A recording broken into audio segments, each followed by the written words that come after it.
বন্ধুরা, জয়ের কালারফুল রেসিপিতে আপনাদের সবাইকে স্বাগত জানাই। তো আজকে আরও একটা রেসিপি নিয়ে চলে এসেছি। তো আজকে রেসিপি আমলকির মোরব্বা।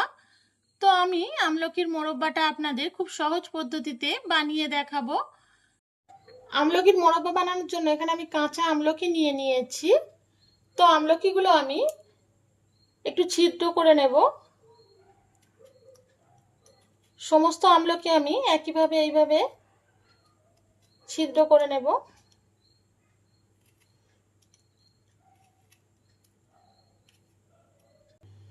তো দেখুন, সমস্ত আমলকি আমি ছিদ্র করে নিয়েছি একইভাবে কাঁটা চামচ দিয়ে।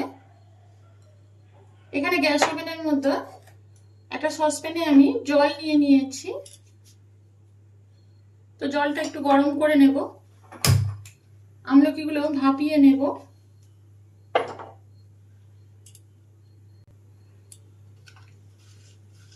তো জলের মধ্যে আমি অল্প পরিমাণে লবণ দিয়ে দিচ্ছি।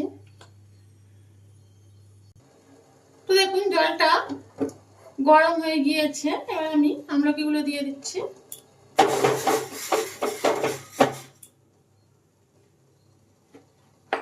কিছুক্ষণ সময়ের জন্য এটা আমি ভাপিয়ে নেব।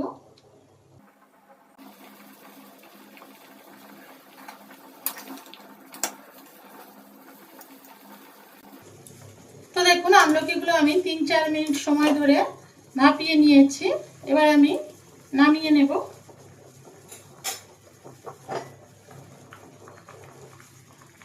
গ্যাস ওভেনের মধ্যে আমি একটা কড়াই বসিয়ে দিলাম।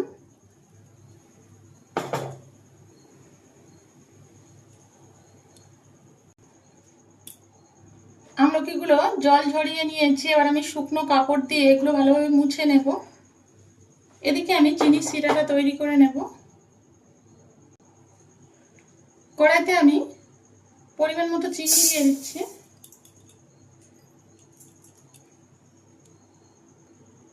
জল দিয়ে দিচ্ছি। এখানে আমি 3টে ছোট এলাচ নিয়েছি, এলাচগুলো দিয়ে দেব।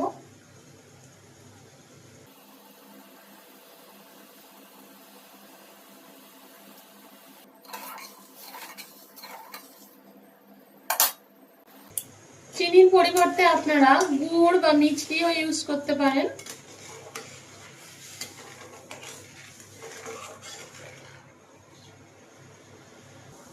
চিনির বদলে আপনারা গুড় বা মিছরি দিয়েও এই মোরব্বাটা বানিয়ে নিতে পারেন।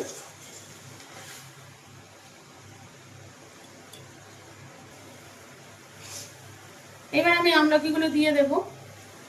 তো দেখুন, চিনি শিরাটা ফুটছে।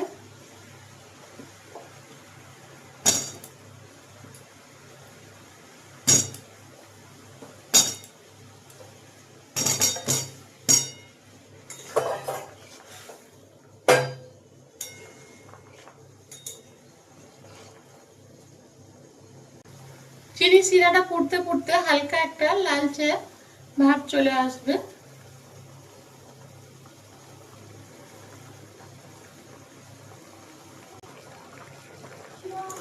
তো দেখুন, আস্তে আস্তে চিনি শিরাটা হালকা একটা কালার চলে আসছে।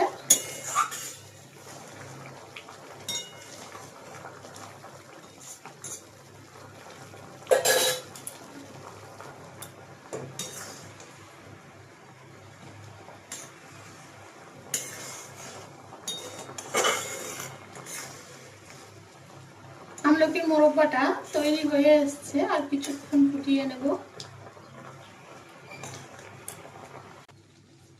তো দেখুন, আমলকির মোরব্বাটা আমার তৈরি হয়ে গিয়েছে। এবার আমি নামিয়ে নেব। রসের মধ্যে এইরকম ভাবে 24 ঘন্টা রেখে দিতে হবে। তারপরে এর মধ্যে এই রসগুলো ঢুকে যাবে।